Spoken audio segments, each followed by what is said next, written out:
Hello student, welcome to our YouTube channel. आज हम class 11th chapter first sets exercise 1.1 discuss करने जा रहे हैं। सबसे पहले एक बार रिमाइंड कर लेते हैं कि सेट्स होता क्या है। हमने पढ़ा था सेट क्या होता है। Set is a well defined collection of object. ये हमने सेट की डेफिनेशन पढ़ी थी कि सेट क्या होता है। सेट एक वेल डिफाइंड कलेक्शन होता है ऑब्जेक्ट्स का। कोई भी ऑब्जेक्ट है उसको अगर हम कलेक्ट करते हैं, अगर वो वेल डिफाइंड है मतलब पहले से डिफाइन किया गया है, उसका आंसर फिक्स है, जो पर्सन से पर्सन वेरी नहीं करता। पर्सन से पर्सन अगर हम अलग अलग पर्सन से उसका आंसर लें तो आंसर सेम आएगा, अलग अलग नहीं आएगा। तो उस कलेक्शन को हम क्या बोलते हैं, सेट बोलते हैं। ठीक, लास्ट वीडियो में हमने काफी डिटेल में डिस्कस भी किया था ये। तो क्वेश्चन नंबर फर्स्ट है, which of the following are sets, justify your answer. हमें बताना है कि इनमें से कौन सा सेट है और कौन सा नहीं है। जैसे फर्स्ट पार्ट बोला है, the collection of all the month of a year beginning with letter J. हमें कलेक्शन बताना है मंथ्स का जो किससे स्टार्ट होते हो, जे लेटर से स्टार्ट होते हो। तो देखो, अगर हम किसी से भी इसका आंसर पूछे तो कौन कौन से मंथ का नाम लेगा। जैसे स्टार्ट कौन कौन से होते हैं, जनवरी, फेब, मार्च, अप्रैल, मई, उसके बाद जून, देन जुलाई, अगस्त, सितंबर, अक्टूबर, नवंबर, दिसंबर। बस ये 3 मंथ्स है जो जैसे स्टार्ट होते हैं। इसके अलावा और कोई मंथ नहीं है। तो आप किसी भी पर्सन से पूछोगे तो उसका आंसर यही होगा। तो फिक्स है, चेंज नहीं हो सकता, इसलिए ये सेट है। तो इसका आंसर क्या आएगा, yes it is a set. ठीक है। अब सेकंड पार्ट में पूछा है, the collection of 10 most talented writer of India. हमें इंडिया के 10 मोस्ट टैलेंटेड राइटर्स की लिस्ट बनानी है। अब इसमें इस चीज का ध्यान रखना, बच्चे बड़े कंफ्यूज होते हैं। हमें 10 मोस्ट टैलेंटेड चाहिए जो हमें टैलेंटेड लगते हैं, जो हमें अच्छे लगते हैं। हमें इसमें कोई टॉप 10 नहीं बोला कि किसी कमिटी ने टॉप 10 की लिस्ट जो बनाई है वो लिस्ट बताओ, ये नहीं पूछा। हमें सिर्फ मोस्ट टैलेंटेड बताना है। और मोस्ट टैलेंटेड मेरे हिसाब से कोई और टैलेंटेड हो सकता है, आपके हिसाब से कोई और टैलेंटेड हो सकता है, किसी और के हिसाब से कोई भी टैलेंटेड हो सकता है। तो सबके अपने अपने टैलेंटेड राइटर की जो चॉइसेस होती है वो अलग अलग होती है। ठीक है। तो जिसका आंसर है वो पर्सन से पर्सन वेरी करेगा। किसी पर्सन का कुछ और आंसर होगा, किसी का कुछ और, किसी का कुछ और। तो ये सेट नहीं होगा। तो no, it is not a set. ठीक है, आई होप क्लियर हो गया। ऐसे नेक्स्ट पार्ट में पूछा है, a team of 11 best cricketer team of batsman of world.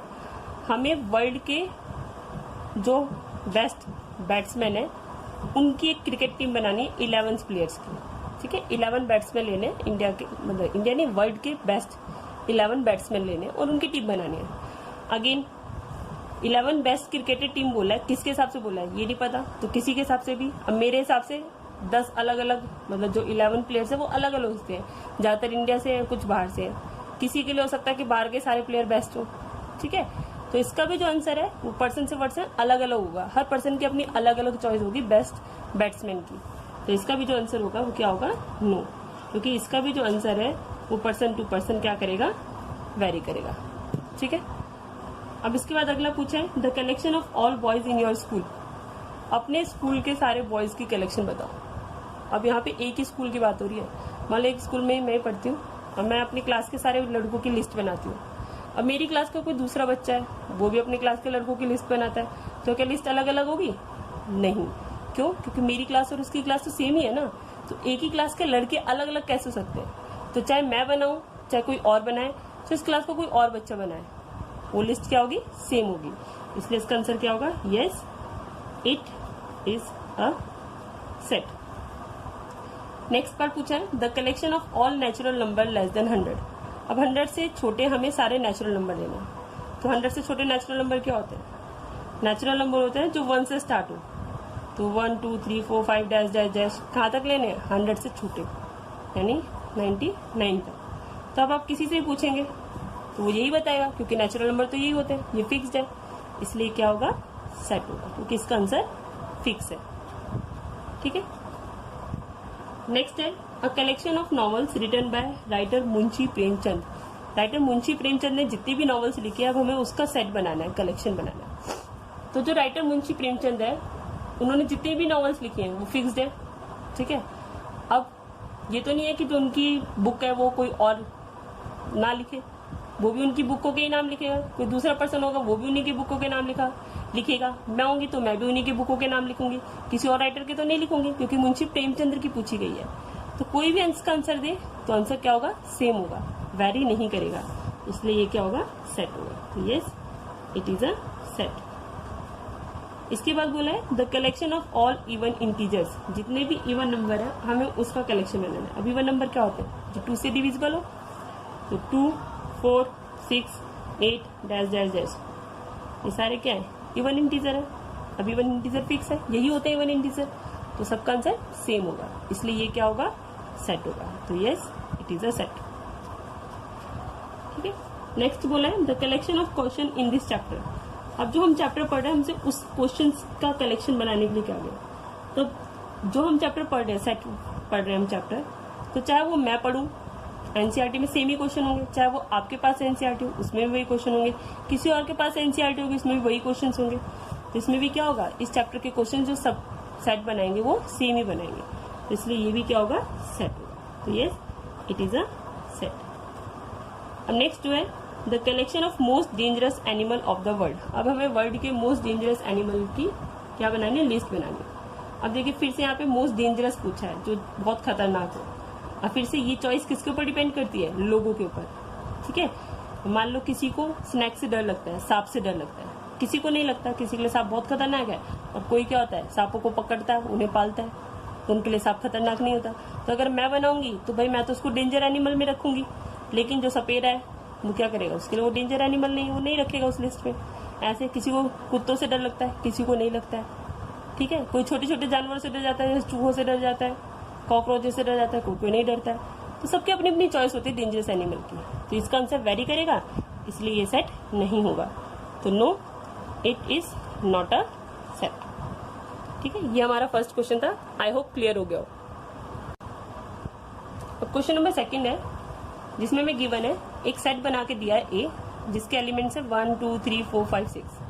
Question में क्या है, इंसर्ट द एप्रोप्रिएट सिंबल। ये सिंबल किसका होता है, बिलोंग्स टू का। बिलोंग्स टू का मतलब रिलेटेड है, और ये होता है नॉट बिलोंग्स टू, रिलेटेड नहीं है। ठीक है तो हमें ये दोनों सिंबल पुट करें, बिलोंग्स टू और नॉट बिलोंग्स टू का। अब जैसे 5 है, अब हमें चेक क्या करना है, ये जो हमें एलिमेंट्स दिए हुए अलग अलग, ये हमें चेक करना है। अगर हमारे सेट के अंदर है तो बिलोंग्स करेंगे, अगर सेट के अंदर नहीं है तो बिलोंग्स नहीं करेंगे। तो 5 इसमें गिवन है, तो यहाँ पे सिंबल आएगा बिलोंग्स टू का। 8 दिया इसमें सेट में, नहीं दिया तो हमारे सेट से बिलोंग नहीं करता। सेम 0 भी यहाँ पे नहीं है तो नॉट बिलोंग्स टू। 4 सेट के अंदर गिवन है, बिलोंग्स टू। 2 भी गिवन है तो बिलोंग्स का सिंबल। 10 नहीं गिवन है तो नॉट बिलोंग। ठीक है, अब क्वेश्चन नंबर 3। क्वेश्चन नंबर 3 में बोला है write the following set in roster form. अब हमें इसे रोस्टर फॉर्म में लिखना है, यानी इस तरीके से लिखना है, ये रोस्टर फॉर्म होती है, तो इस तरीके से हमें इसको रिप्रेजेंट करना है। तो अब हमें क्या गिवन है, एक सेट है जहाँ पे x एलिमेंट है, सच that x is an integer and x के एक इंटीजर है, और साथ साथ जो x की वैल्यू है वो लेस देन है, ग्रेटर देन है -3 से बड़ी है, -3 के इक्वल है, बट किससे छोटी है, 7 से। जो भी x की वैल्यू होगी वो -3 से बड़ी होनी चाहिए, -3 के इक्वल होनी चाहिए, और 7 से छोटी होनी चाहिए। तो अब हम एक बार नंबर लाइन पे नजर मारते हैं। नंबर लाइन पे इधर नेगेटिव नंबर होते हैं, -1, -2, -3, -4, इधर पॉजिटिव होते हैं 1, 2, 3, 4, 5, 6, 7। ठीक है, तो अब हमें -3 से बड़ी वैल्यू चाहिए, तो -3 से बड़ी ये सारी वैल्यूज होंगी। अब इक्वल का साइन है, यानी -3 भी लेके चलना है, तो इससे बड़ी ये वैल्यू लेनी है। तो कौन कौन सी लेंगे हम, -3, -2, -1, 0, 1, 2, 3, 4, 5, 6, 7 नहीं लेंगे, क्योंकि यहाँ पे लेस देन 7 बोला है, इक्वल का साइन नहीं गिवन है, तो 7 से छोटी लेनी है, 7 को इंक्लूड नहीं करना है। दोनों तरफ कर्ली ब्रैकेट लगा देंगे, ये हो गया हमारा रोस्टर फॉर्म। ठीक है, बी पार्ट में गिवन है x is a natural number less than 6 से छोटा नेचुरल नंबर होना चाहिए x। ठीक है, तो छोटे नंबर लिखते हैं, नेचुरल नंबर 1 से स्टार्ट होते हैं, तो 1, 2, 3, 4, 5। ठीक है, ये हमारा आंसर हो गया। और थर्ड पार्ट में क्या है, सी एक सेट है एक्स एलिमेंट के साथ जहाँ पे एक्स क्या है 2 डिजिट नंबर है, सच दैट साथ साथ एक कंडीशन दिया है कि 2 डिजिट का नंबर होना चाहिए और साथ साथ जो सम ऑफ इट्स डिजिट है, इनकी डिजिट का सम है वो कितना होना चाहिए 8। अब काउंटिंग हमारी 1 से स्टार्ट होती है, पर 1 तो एक डिजिट का नंबर है, तो 2 डिजिट के नंबर 10 से स्टार्ट होते हैं। तो 10 के बाद हमें वो नंबर लेना है जिनका सम डिजिट का 8 है। तो 1 के साथ क्या लेते हैं 7, क्योंकि 1 और 7 8 होता है। अगर हम 2 के साथ लेंगे तो 2 के साथ 6 आएगा, 3 के साथ 5 आएगा, 4 के साथ 4 आएगा, 5 के साथ 3 आएगा, 6 के साथ 2 आएगा, 7 के साथ 1 आएगा, 8 भी लेंगे क्योंकि 8 के साथ अगर हम 0 लेंगे तो भी इसका सम कितना बन रहा है 80 बन रहा है। बट आगे नहीं ले सकते, क्यों नहीं ले सकते? क्योंकि 9 के साथ अगर हम 0 भी लगाएं तो भी वो 9 सम होगा, जबकि सम हमें 8 चाहिए। बस यहीं पे हमारा सेट क्लोज हो जाएगा। ठीक है, अगला बोला है डी, सेट है एक्स का सच that x is a prime number which is a divisor of 60। अब हमें एक प्राइम नंबर चाहिए जो 60 का डिवीजर हो। अगर हम ऐसे टेबल ढूंढेंगे तो टाइम लग जाता है। प्राइम नंबर जब भी बोला हो तो प्राइम फैक्टराइजेशन करते हैं। तो प्राइम फैक्टराइजेशन करते हैं 2 3 6 0, 2 1 2, 2 5 10, 3 5 50। तो ये हमारे प्राइम नंबर्स आ गए जो डिवीजर है 60 के। ठीक है, इसके अलावा और कोई नंबर डिवीजर नहीं होंगे। तो हम लिखते हैं इसको सेट में। हमने प्रॉपर्टी पढ़ी थी कि सेट में एलिमेंट रिपीट नहीं होना चाहिए, तो 2 यहाँ पे 2 बार आ रहा है, बट हम उसको यहाँ पे एक ही बार लिखेंगे क्योंकि रिपीट हम नहीं करते। तो 2 हो गया, 3 हो गया, 5 हो गया, 2 3 5, ये हमारा आंसर हो गया। ठीक है, इसके बाद नेक्स्ट पार्ट ई दिया हुआ है। ई में दिया है the set of all letter in the word trigonometry. Trigonometry में जितने भी वर्ड्स आ रहे हैं हमें उसका सेट बनाना है, तो सेट बनाते हैं। यहाँ पे टी और कौन सा है are, I, ji, O, N. ओ हम ले चुके हैं, नहीं लेंगे। एम, ई, टी हम ले चुके हैं, आर हम ले चुके हैं, वाई। ठीक है, इसके आगे इनके नेमिंग और कर दीजिएगा। ये ए था, ये बी को रिप्रेजेंट कर रहा था, ये सी को, ये डी को, ये ई को। अब अगला पार्ट है एफ। एफ एक सेट है जिसमें बोला है the set of all letter in the word better. अब हमें बेटर के सारे वर्ड लिखने, तो कौन कौन से वर्ड आ रहे बेटर में? बी आ रहा है, ई आ रहा है, टी आ रहा है। टी हम लिख चुके हैं तो रिपीट नहीं करते, ई भी रिपीट हो जाएगा। अब क्या लेंगे आर, तो ये इसके एलिमेंट्स हो गए। अब हमें क्वेश्चन नंबर 4 करना है। क्वेश्चन नंबर 4 में क्या है, write the following set in the set builder form. अब हमें रोस्टर फॉर्म में दिया है, इसे हमें सेट बिल्डर फॉर्म में लिखना है। तो सेट बिल्डर फॉर्म में लिखने के लिए सबसे पहले हमें इसके अंदर इसकी प्रॉपर्टी को पहचानना है कि इसमें कौन सी प्रॉपर्टी अप्लाई हो रही है। तो जैसे देखो यहाँ पे चेक करें तो ये 3 1 3 है, ये 3 2 6 है, ये 3 3 9 है और ये 3 4 12 है। यानी यहाँ पे प्रॉपर्टी क्या लग रही है कि 3 को हम किसी पर्टिकुलर नंबर से मल्टीप्लाई कर रहे हैं। ठीक है, अभी जो प्रॉपर्टी है इसी को हमें स्टेटमेंट में लिखना है। तो हम कैसे लिखते हैं, जैसे हमने ए नाम दे दिया इसको कि एक सेट है जहाँ पे एलिमेंट एक्स है सच दैट। अब एक्स की प्रॉपर्टी क्या थी कि एक्स किसके इक्वल है? एक्स के लिए हमने 3 को किसी नंबर से मल्टीप्लाई किया। ठीक है, तो 3 वो हो गया और एन हमारा नंबर हो गया। अब एन यहाँ पे कुछ भी हो सकता है, तो यहाँ पे लिखेंगे where n belongs to natural number. जो एन है वो नेचुरल नंबर से बिलोंग करता है, एंड जो एन की वैल्यू है वो किसके इक्वल होगी? एन की वैल्यू देखो कहाँ से स्टार्ट होती है, 1 2 3 4 तक। तो 1 के ग्रेटर है, 1 के इक्वल है, बट किसे 4 के छोटी है और 4 के इक्वल है। ठीक है, ये हमारा सेट बिल्डर फॉर्म हो गया। अब अगला लिखते हैं। अब हमें दिया 2 4 8 16 32।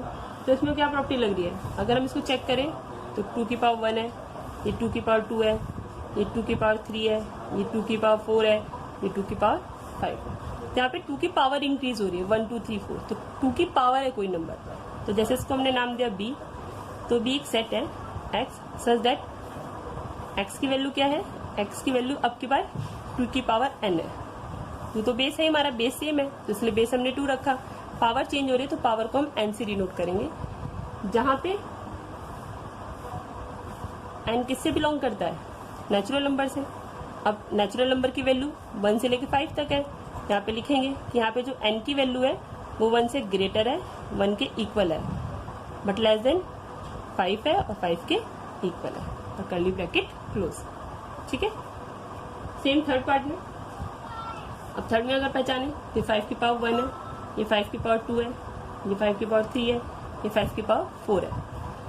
तो हमें प्रॉपर्टी पता चल गई कि 5 की पावर चेंज होती जा रही है। तो अब हम क्या लिखेंगे, जैसे हमने इसको फिर से ए नाम दे देते हैं। ए एक सेट है जहां पे एलिमेंट एक्स है, सच दैट एक्स किसके इक्वल है, 5 की पावर n। 5 बेस सेम था तो 5 को 5 ही रखा, पावर चेंज हो रही है तो उसको हमने n से डिनोट कर दिया, जहां पे n किससे बिलोंग करता है, नेचुरल नंबर से, और साथ साथ जो n की वैल्यू है वो 1 से लेके 4 तक है, यानी 1 से ग्रेटर इक्वल और 4 से स्मॉलर और इक्वल। ठीक है, यहाँ पे चेक करते हैं, यहाँ पे देखिए तो ये 2 का मल्टीपल है, 2 1 जा 2, 2 2 जा 4, 2 3 जा 6 डैश डैश डैश कंटिन्यू होती जा रही है। तब यहाँ पे हम 2 को किसी नंबर से मल्टीप्लाई कर रहे हैं। यहाँ पे a is a set with element x such that x किसके इक्वल है, 2n, क्योंकि अगेन हमने 2 को किसी नंबर से मल्टीप्लाई किया। तो where n belongs to natural number. अब n किससे बिलोंग करता है, नेचुरल नंबर से। अब यहाँ पे हम n की वैल्यू नहीं डिसाइड कर सकते क्योंकि इनफाइनाइट तक जा रही है, डैश डैश डैश कंटिन्यू चलती जा रही है, तो n यहाँ पे इनफाइनाइट है, तो इतना ही यहाँ पे सफिशिएंट है कि n कुछ भी नेचुरल नंबर हो सकता है। ठीक है, अब नेक्स्ट पार्ट है 1 4 9। तो यहाँ पे अगर प्रॉपर्टी पहचाने तो ये 1 का स्क्वायर है, ये 2 का स्क्वायर है, ये 3 का स्क्वायर है, ऐसे यहाँ तक 10 के स्क्वायर तक गया है। ठीक है, तो अब यहाँ पे बेस ही चेंज हो रहा है, तो बेस को हम क्या मान लेंगे, n मान लेंगे। यहाँ पे a is element of x, sorry a is a set with element x such that x is equal to n square, x n square के इक्वल है, where n belongs to natural number, n natural number से belong करता है, and जो n की value है वो 1 से लेके कहाँ तक गई है, 10 तक। तो 1 से ग्रेटर है, 1 के इक्वल है, बट लेस देन किससे, 10 के, और 10 भी इंक्लूडेड है तो इक्वल का सिंबल। ये हमारा क्वेश्चन नंबर 4 हो गया। आई होप क्लियर हो गया। अब क्वेश्चन नंबर 5 गिवन है, list all the element of the flowing set. अब हमें सेट के एलिमेंट्स लिखने हैं, यानी अगेन हमें सेट बिल्डर फॉर्म में दिया है, एक तरह से हमें रोस्टर फॉर्म में लिखना है। ठीक है, तो फर्स्ट पार्ट में गिवन है A is a set of x such that x is an odd natural number. X क्या है, ऑड नेचुरल नंबर है। तो ऑड नेचुरल नंबर क्या होते हैं, ऑड नेचुरल नंबर होते हैं 1 3 5 7, कोई लिमिट तो दी नहीं है, तो dash dash dash dash dash. ठीक है, सेकेंड पार्ट में बोला है B is a set of element X where x is an integer. अब एक्स को इंटीजर है, अब एक्स की वैल्यू हाफ से बड़ी है और 9/2 से छोटी है, तो अगर हम हाफ को कन्वर्ट करें तो हाफ किसके इक्वल होता है, -0.5, और 9/2 किसके इक्वल होता है, 4.5। तो हमारी जो एक्स की वैल्यू है वो इससे बड़ी और इससे छोटी, यानी इनके बीच में आ रही है। तो अगर हम इंटीजर्स पे जाएं तो 0 के बाद -1, 0.5 यहाँ पे आएगा इनके बीच में, इसके बाद 1 2 3 4 5, 4.5 यहाँ आएगा।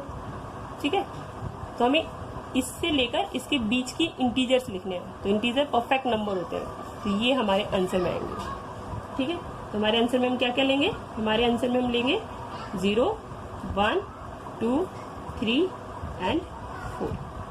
ठीक है,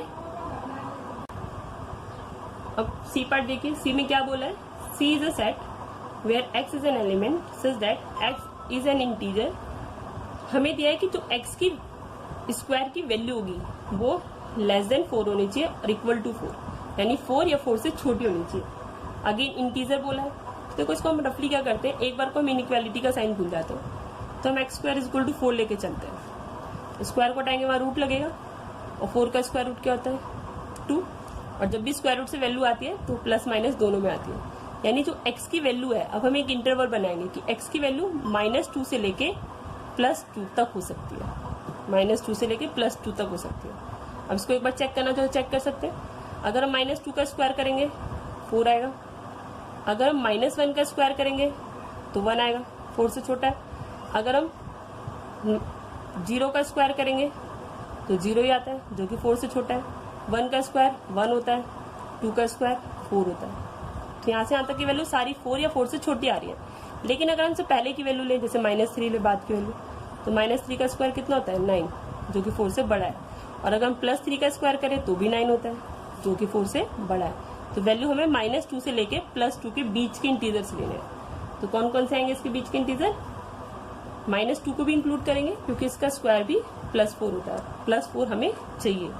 तो -2, -1, 0, 1, 2। ठीक है।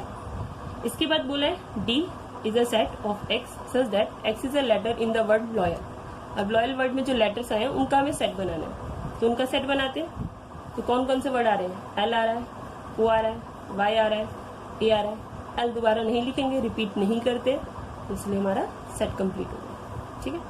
फिर बोला हमें 5th पार्ट में E is a set of X such that X is a month of year not having 31 days. हमें उन मंथ्स की लिस्ट बनानी है जिसके अंदर 31 डेज ना आते हो। तो 31 डेज हमने सीखे थे, जो ऊपर आता है वो 31, जो नीचे आता है वो 31 से कम होता है। तो ऐसे स्टार्ट करते हैं। तो स्टार्ट करते हैं, जनवरी नहीं लेंगे, फिर फैब के बाद मार्च नहीं लेना, अप्रैल के बाद मई नहीं लेना, जून, फिर जुलाई भी नहीं लेंगे, अगस्त भी नहीं लेंगे, क्या लेंगे? सितंबर, फिर अक्टूबर नहीं लेना, नवंबर और दिसंबर नहीं लेना। ठीक है। Next, F is a set of X such that X is a consonant in the English alphabet which precede K। अब हमें X जो है कॉन्सोनेंट है, जो किससे पहले आता है? K अल्फाबेट से पहले के अल्फाबेट है, K से पहले के। प्रीसीड का मतलब तो पहले वाले। तो अगर हम A से स्टार्ट करें तो A, B, C, D, E, F, G, H, I, J, K। तो K से पहले ये लेटर्स हमारे, बट इनमें से भी हमें क्या लेना है? कॉन्सोनेंट लेना है। तो वॉवल्स हटा देते हैं। ये वॉवल है, ये वॉवल है, A, E, I, ये वॉवल आ रहे हैं, तो इनको हटा दो। तो इनको छोड़कर जो हमारे वर्ड्स बचे हम वो ले लेते हैं। तो B, C, D, F, G, H और J। ठीक है। क्वेश्चन नंबर 6 में बोला है मैच द फॉलोइंग, मैच करना है। अब देखो यहाँ से जैसे मैच करते हैं, जो पहले आसान है पहले उन्हें कर लेते हैं। जैसे ये है X is a letter of word mathematics. तो मैथमेटिक में जो वर्ड्स आ रहे हैं उनका हमें सेट चाहिए। तो कौन कौन सा आ रहा है? M, A, T, H, E, I, C। तो कहाँ है ये ना, तो D का मैच हो जाएगा। ठीक है। ऐसे सेकंड पार्ट में बोला है X is a odd natural number less then 10। 10 से छोटे ऑड नेचुरल नंबर। तो ऑड नंबर कहाँ से स्टार्ट होते हैं? 1 से। तो 1, 3, 5, 7, 9, बस 10 से छोटे चाहिए। तो कहाँ है ये आंसर? ये ना, इससे मैच हो जाएगा। ठीक है। B का 4th हो गया। अब बचे ये दोनों। अब इन दोनों में डिफरेंस भी देखना है और साथ साथ आंसर भी समझना है। इसने बोला है X is a natural number and divisor of 6। X natural number होना चाहिए। नेचुरल नंबर 1 से स्टार्ट होते हैं, जो 6 का डिविजर हो। ठीक है। उसमें 1 को भी इंक्लूड करते हैं। इसमें बोला है X is a prime number and divisor of 6। यहाँ पे भी डिविजर ऑफ 6 है, यहाँ भी है। बस फर्क क्या है कि यहाँ पे प्राइम लेना है और यहाँ पे नेचुरल नंबर लेना है। ठीक है। ये प्राइम नंबर होना चाहिए, नेचुरल। तो अगर हम डिविजर ऑफ 6 की बात करें तो 6 में 2 3 6, 3 1 3। तो अगर हम सिर्फ प्राइम नंबर लें तो प्राइम नंबर सिर्फ 2 और 3 है। 1 जो होता है वो प्राइम नंबर नहीं होता, ना प्राइम होता है ना कंपोजिट होता है, यूनिक नंबर होता है। तो प्राइम में हम 1 को इंक्लूड नहीं करेंगे। तो इसका आंसर क्या होगा? सिर्फ 2 3, जो कि गिवन है हमें। और अगर हम सिर्फ नेचुरल नंबर की बात करते हैं कि नेचुरल नंबर लेना है, तो उसमें हम 1 को भी इंक्लूड करेंगे। तो आंसर क्या होगा हमारा? 1 2 3 और साथ साथ 6 भी होगा, क्योंकि 6 भी 6 के टेबल में आता है। तो ये हमारा आंसर हो जाएगा किसका? सी पार्ट का। आई होप आपको एक्सरसाइज क्लियर हो गई हो। ठीक है। अगर कोई डाउट हो तो आप हमारे कमेंट बॉक्स में कमेंट कर सकते हैं। अगर आपको हमारी वीडियो पसंद आई हो तो प्लीज चैनल को लाइक, शेयर एंड सब्सक्राइब करना ना भूलें। Thank you.